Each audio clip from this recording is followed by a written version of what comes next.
Kisah Para Rasul pasal 17. Keributan di Tesalonika.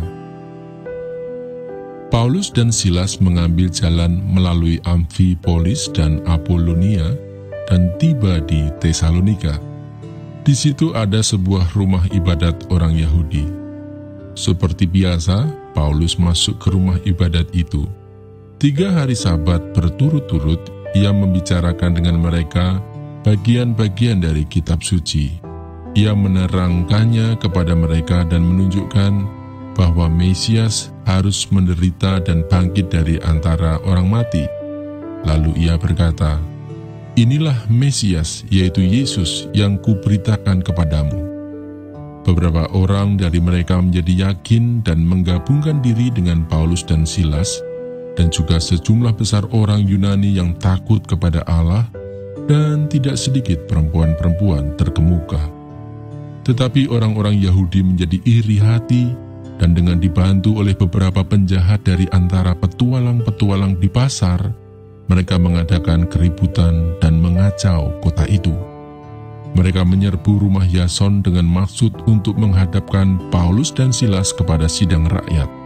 Tetapi ketika mereka tidak menemukan keduanya, mereka menyeret Yason dan beberapa saudara ke hadapan pembesar-pembesar kota sambil berteriak, katanya, "Orang-orang yang mengacaukan seluruh dunia telah datang juga kemari."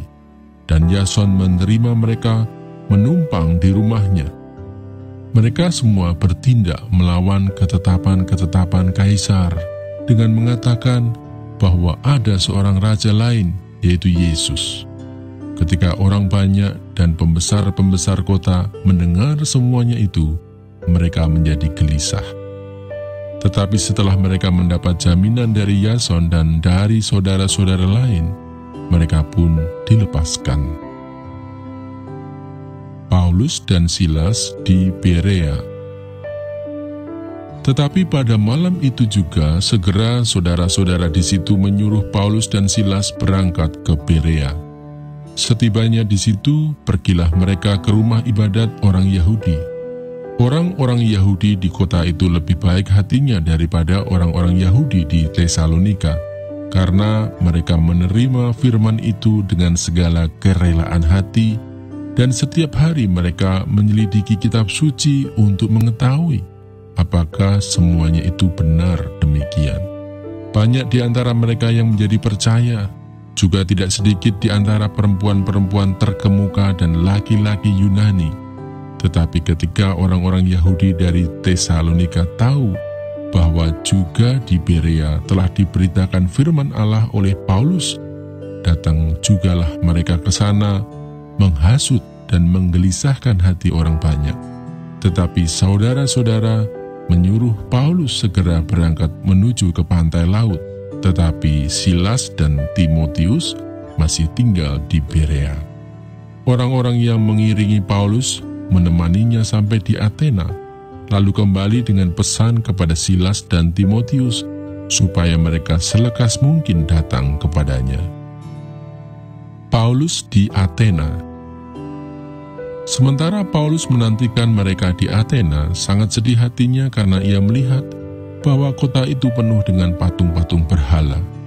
Karena itu di rumah ibadat ia bertukar pikiran dengan orang-orang Yahudi dan orang-orang yang takut akan Allah, dan di pasar setiap hari dengan orang-orang yang dijumpainya di situ, dan juga beberapa ahli pikir dari golongan Epikuros dan Stoa bersoal jawab dengan dia, dan ada yang berkata, "Apakah yang hendak dikatakan si peleter ini?" Tetapi yang lain berkata, "Rupa-rupanya ia adalah pemberita ajaran dewa-dewa asing, sebab ia memberitakan Injil tentang Yesus dan tentang kebangkitannya." Lalu mereka membawanya menghadap sidang Areopagus dan mengatakan, "Bolehkah kami tahu ajaran baru mana yang kau ajarkan ini? Sebab engkau memperdengarkan kepada kami perkara-perkara yang aneh. Karena itu kami ingin tahu apakah artinya semua itu." Adapun orang-orang Athena dan orang-orang asing yang tinggal di situ tidak mempunyai waktu untuk sesuatu selain untuk mengatakan atau mendengar segala sesuatu yang baru. Paulus pergi berdiri di atas Areopagus dan berkata, "Hai orang-orang Athena, aku lihat bahwa dalam segala hal kamu sangat beribadah kepada dewa-dewa. Sebab ketika aku berjalan-jalan di kotamu dan melihat-lihat barang-barang pujaanmu, aku menjumpai juga sebuah mezbah dengan tulisan, kepada Allah yang tidak dikenal. Apa yang kamu sembah tanpa mengenalnya, itulah yang kuberitakan kepada kamu. Allah yang telah menjadikan bumi dan segala isinya, Ia yang adalah Tuhan atas langit dan bumi, tidak diam dalam kuil-kuil buatan tangan manusia, dan juga tidak dilayani oleh tangan manusia, seolah-olah Ia kekurangan apa-apa, karena Dialah yang memberikan hidup dan nafas dan segala sesuatu kepada semua orang.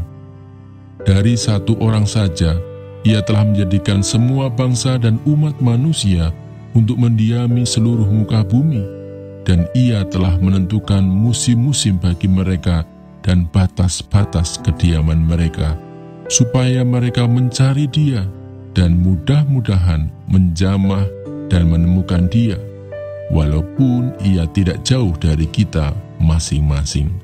Sebab di dalam Dia kita hidup, kita bergerak, kita ada, seperti yang telah juga dikatakan oleh pujangga-pujanggamu.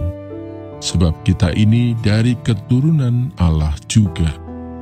Karena kita berasal dari keturunan Allah, kita tidak boleh berpikir bahwa keadaan ilahi sama seperti emas atau perak atau batu, ciptaan kesenian dan keahlian manusia.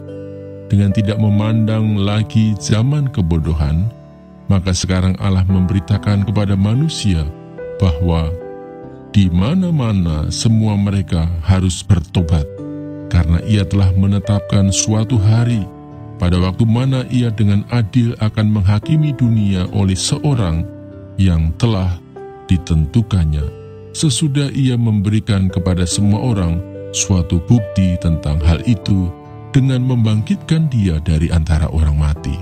Ketika mereka mendengar tentang kebangkitan orang mati, maka ada yang mengejek dan yang lain berkata, "Lain kali saja kami mendengar engkau berbicara tentang hal itu." Lalu Paulus pergi meninggalkan mereka. Tetapi beberapa orang laki-laki menggabungkan diri dengan dia dan menjadi percaya. Di antaranya juga Dionisius, anggota majelis Areopagus, dan seorang perempuan bernama Damaris, dan juga orang-orang lain bersama-sama dengan mereka.